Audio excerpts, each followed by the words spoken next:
Je pense aujourd'hui que le thème de l'identité est bien plus qu'important, dans le sens où vivre une vie simple, vivre une vie épanouie n'est pas une chose qui est évidente, et que cette évidence, elle passe aussi à travers des points, des grands points clés pour savoir ce qu'on est, et peut-être aussi surtout ce qu'on n'est pas, et comment réussir à rentrer en contact avec notre nous de demain, notre nous d'hier, et d'être constamment dans l'évolution. Donc je pense que c'est un sujet bien plus qu'important pour pouvoir en savoir plus sur nous-mêmes.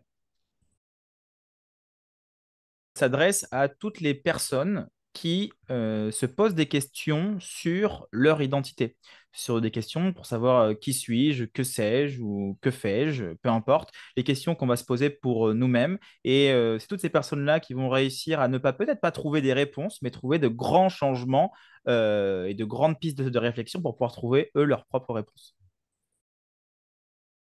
Ces personnes vont repartir avec un grand schéma de réflexion. Le but ici, c'est de vraiment pouvoir réfléchir sur différents points de mon identité.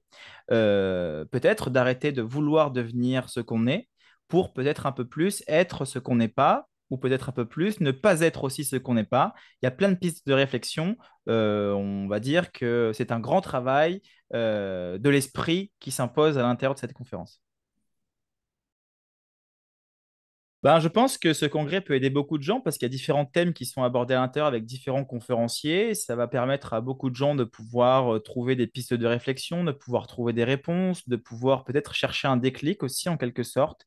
Et si ça peut aider certaines personnes à vivre de manière plus saine, plus épanouie et plus calme, alors c'est toujours une très bonne opportunité de pouvoir partager, de pouvoir participer à ce genre d'événement.